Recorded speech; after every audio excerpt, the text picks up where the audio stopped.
Washington, this is VOA News.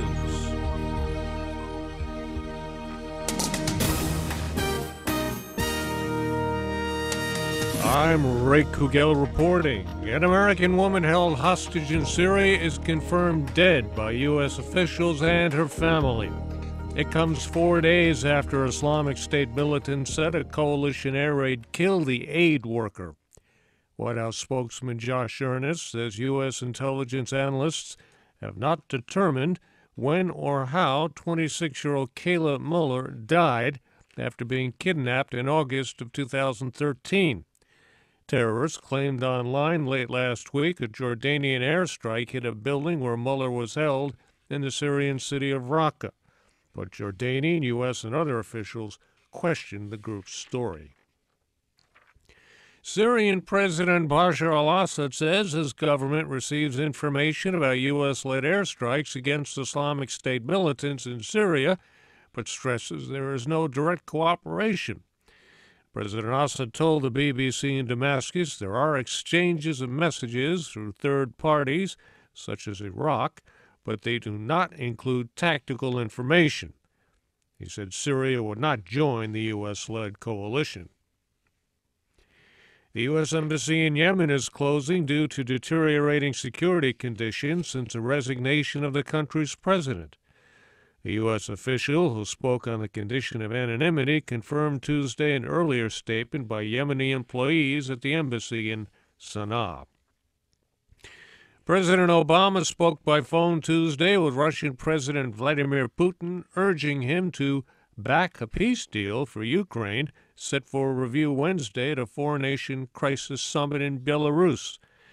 Mr. Obama underscored the rising human toll of the fighting, as well as the importance of Mr. Putin seizing the opportunity to back peace proposals when he meets with the leaders of France, Germany, and Ukraine in Minsk.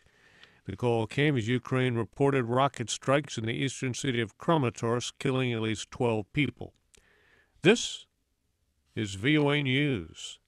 Russia and Egypt have signed several agreements to reinforce military and economic ties. They were announced at the end of Russian President Vladimir Putin's two-day visit to Cairo, where Edward Uranian reports. The audience applauds Russian President Vladimir Putin and Egyptian President Abdel Fattah al-Sisi as they agree to strengthen mutual ties in the face of a growing terrorist threat and outside economic pressures. At a news conference Tuesday, the two leaders also announced a nuclear deal to help Egypt develop its power capabilities.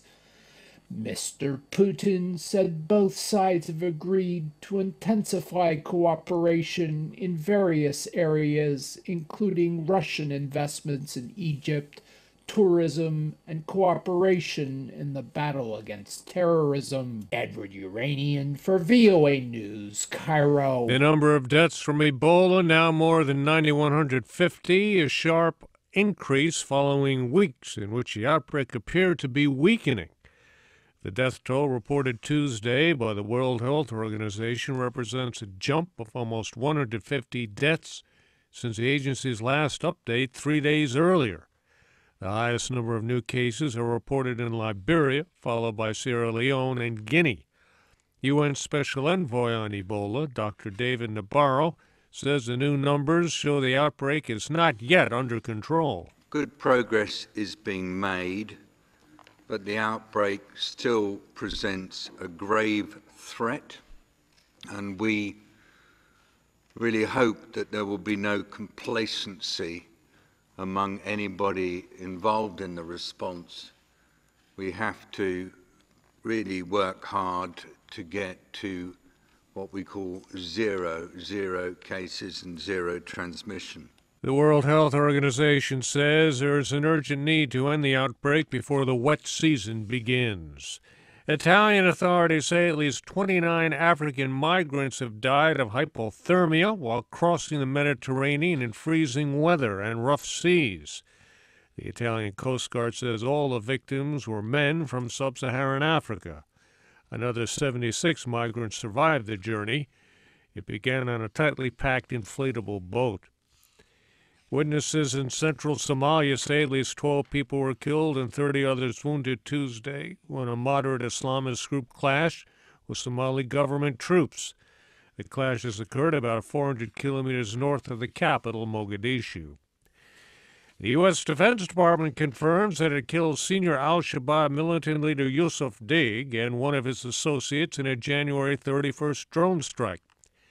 Dig's death already had been reported to VOA by the militant group and the Somali government, which said the militant was al-Shabaab's chief of external operations, responsible for planning attacks inside and outside of Somalia.